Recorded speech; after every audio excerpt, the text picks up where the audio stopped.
Are you ready? It's time for the Sudbury MMA Podcast.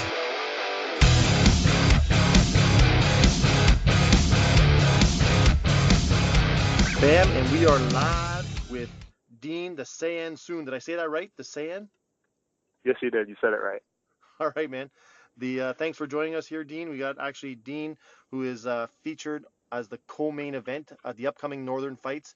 And I guess by the time we air this podcast, it'll be like less than a week away at this point. And Dean will be fighting in the co-main event against one of our local guys here, Jeff the Caveman Cons. Welcome, Dean, and thanks for calling in today. All right. Thanks for having me.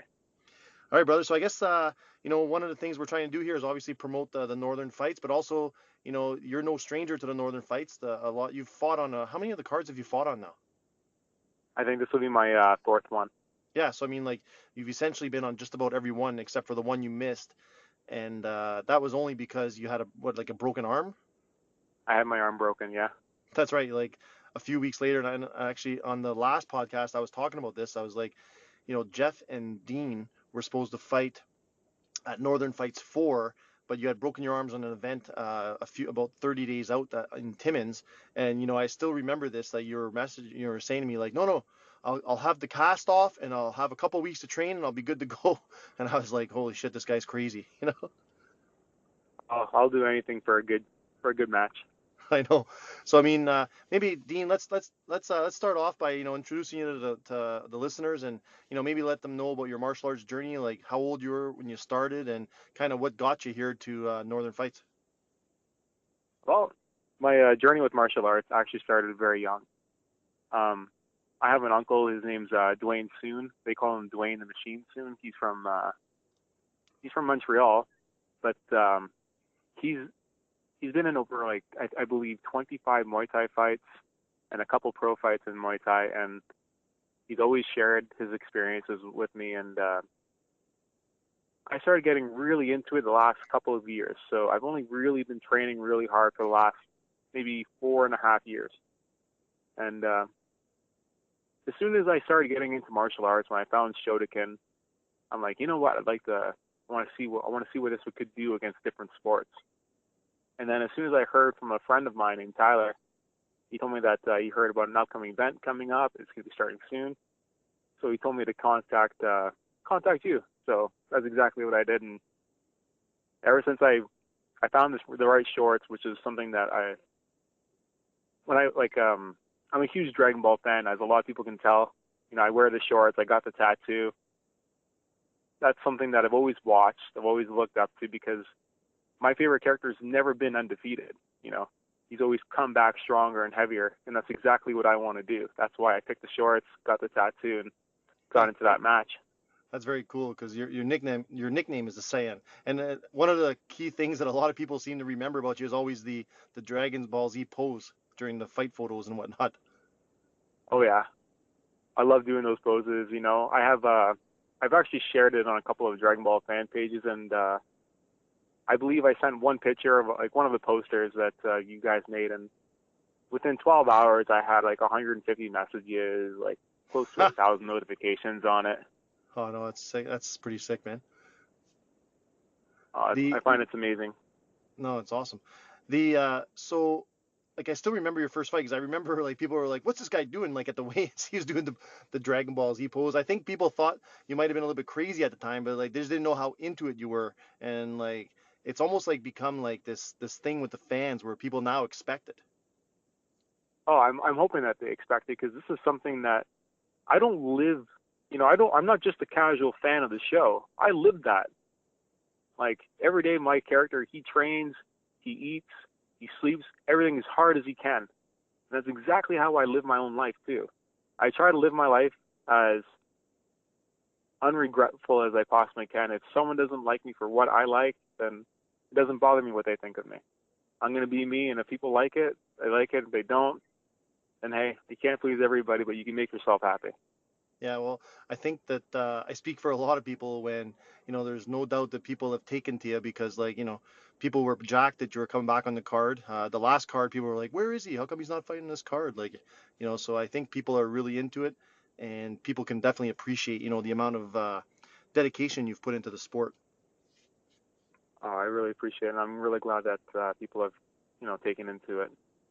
So it's interesting to me because I have a little bit of a traditional martial arts background as well. You were saying that you've done some Shotokan karate. Are you still doing that as well too? Yes, I'm actually going in tonight to get my purple black belt. So you're going to be like, you're actually literally testing tonight for that. I'm actually testing tonight, yeah. Huh. So like that's pretty crazy. I mean, like how many years have you been training now in the Shotokan? 4 years. Beautiful. Beautiful. Good luck with We do that. it, I really appreciate it. Thank you. Yeah, we've been training, like, we usually do Monday to Thursdays and then Sundays from 2 to 4. But, like, we do it so often because I know a lot of martial arts classes, like, especially another one that's in town, they only do it twice a week and then they take summers off. And for us, like, that's just not enough. We got to do it all the time. Yeah, well, it sounds as though it's like literally a lifestyle for you. Oh, it definitely is. And Muay Thai has been such a wonderful sport. You can go anywhere and so many people will know it. So why not learn it? Yeah, I mean, like this is something too, like, I think in some of our previous discussions, you were saying that, you literally travel, like how many hours to go train up at TMAC and stuff like that? I drive, it usually takes me about an hour and a half, and I do that every weekend. I go up there and I go and I usually go there from like 10:30 till 12, then I come back to town from 2 to 4, and I do that every weekend. Yeah, so I mean, like You know, that definitely is a testament to the commitment that you put into learning your art, your craft. well, once I had my first fight and it was at a split decision, I knew right away that I had to learn as much as I could. And sometimes you have to travel, you have to spend time away from family, you have to spend time away from your girlfriend, and as much as it's a sacrifice, but that's what we all do, right? We all love our sport, we all love our fights. It's all respectful, and sometimes it takes away from what you really care about too. That's right. I mean, it's funny because on the last podcast, we were talking to Ricky and he was like, oh man, the week of the fight, like I'll probably cry. And we were kind of like laughing, but like a lot of fighters, like they literally invest like everything they are into these upcoming bouts and stuff like that. Like they train hard. It becomes it's like, it's not just something they do it's for fun, but it's something that they live and breathe, like you say. So like a lot of people are emotionally invested and put everything they are into the fights. Absolutely, and everybody's so respectful towards each other. It's not a sport where you're going to go in, you're going to bang it out with somebody, and then you hate each other. There's none of that. The great thing about Northern fights is that after a bout, after someone puts their blood, sweat, and tears into that ring, they hug it out because there's no anger. It's just great competitive. Yeah, You can't ask for anything better than that. Yeah, no, it's definitely, the sportsmanship is high, and it seems to have, like, especially here in the north. I think, like, because there's not too many opportunities to compete here in the north, and it's kind of like this. Of course, I feel that it's like this special thing that that we kind of get to experience as northerners here, and getting to fight a little bit closer to our hometowns instead of the big traveling to have to to go and fight in the southern Ontario and whatnot, and New York and everything. So of course, I'm always excited when we get to do this in our hometown here. Absolutely, and the shows are getting bigger and bigger every time. There's always something different. It's not always the same old, but you know what? You get to see the same old faces, and that's something that's always, it's fun to recognize. Yeah, it's for sure. And speaking of, the Soon family, we got one more young man coming back to the Northern Fights ring, and that's going to be your brother Brandon. Oh, absolutely. And how is he? He's a different character this time. Is he? Yeah. Oh, I'm excited. Yeah, he seems like he's like really stepped up his training, and he's definitely taking it seriously. He's almost like, I can't find him. He's disappeared on social media. He's kind of like, gone into like the dark stages of training hard. Brandon is he's a different character in the best of ways. He doesn't like drama. He doesn't like to socialize too much on social media. When he's on there, it's to promote the fights and to show the support to the other fighters, because like I know where there's times where we're going to probably fight them one day, but you know what? They're fighting now. Let's support them now. And with Brandon, him and I are very similar. We get very emotionally involved in these fights. We actually take time away from work, and we go hard on this, and I've been very grateful to have my brother be a part of it. And he started joining right after my first fight. Really? He got so he loved it so much that he had to join, and he was in the next week later, and he hasn't left.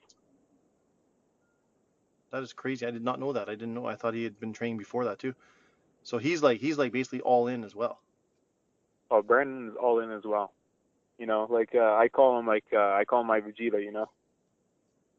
A lot of people that don't know, Goku and Vegeta, they train together, they work hard together. Sometimes they hate each other, sometimes they love each other, and that's how it is. Yeah. But they're always going to train together. Nice. And it feels good to have that with my brother. Nice. So that being said, like, has there been any type of special preparation for this fight type thing? Like, in terms of getting ready for the event? Oh yeah, there's been quite a bit. I've changed my game up dramatically after my my last fight with Jeff. I've never sparred against someone left-handed before. I've never I never really met someone that actually punched as hard as Jeff did. So I'm gonna be playing it very smart, very strategic. He does hit pretty hard, right? Oh, he hits hard. Yeah, he broke my nose, and all of a sudden, all I remember is I was smiling at him. I know the fans were like crazy. I literally believe there was some blood on some of the guys, that were ringside. Like there was. I believe it. It was definitely. I remember the referee getting a little upset with me too. He's like, "Don't spit that blood on me." I'm like, "I'm sorry, I sneezed." Yeah. No, that's sick, man. So tell us, I know, like, when you broke your arm, like, how was that? Like, how was the recovery from, being in the fight? Like, kind of take us back to that fight where you had your arm broken. Did you know it was broken during the fight? Oh, absolutely. I knew it was broken right away because it was the first kick that landed. It happened maybe like 10 seconds into the fight. That's what I mean, because everyone's telling me that you finished that fight. I finished the round. Oh, the round. Okay. As soon as I came to my corner, I put my hand on the ropes. I noticed my arm was a part of my bone was trying to pull out of my arm. Oh, really? I'm looking at it. I'm like, oh, that's not good, and I can feel you can hear a click. But as soon as the referee came and took a look, he's like, I gotta stop this fight. Your arm's broken. I'm like, oh no. Oh no. But I felt it right away. Because as soon as we stepped in, and he threw that kick, I felt the snap in my arm where my arm felt really hot. Yeah. It's like my arm was burning, and then I tried to punch. I just stood in the clinch with him. We traded some kicks. I didn't find his punches were very hard. He hit me a couple of times, and I try to do what I usually do and just smile at them when they're doing it. But as soon as I came to the corner, he was a complete gentleman. My opponent, he came up and asked for a couple photos, and we were chatting it up, but I had to get rushed to the hospital pretty quickly afterwards.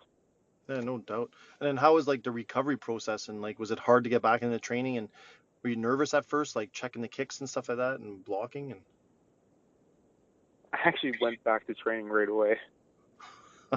I went training with a cast on. I took a week off, and I just couldn't be at home, so I started training immediately and did more squats, did more kicks and stuff, and I babied my arm for a little while, but now I've got the plate in it. I just got checked by the doctor. It's fully healed. I'm good to go. And nice. I've learned a lot of different techniques from Matthew Pullen too. He's a wonderful coach to have from Muay Thai. He's got lots of champions, and the combination between having him and having my sensei, Justin Hartley. Justin Hartley, by the way, he's 49 years old, and I got to tell you, he's the toughest man I know. It hurts me hitting him, and it doesn't make sense. You got that traditional background, eh? Yeah, because with Shotokan, and it's very close to Kyokushin, a lot of stuff is bone on bone, and that's what we do. We do lots of armoring up where we're hitting shin to shins, elbow to elbow, knuckle to knuckle.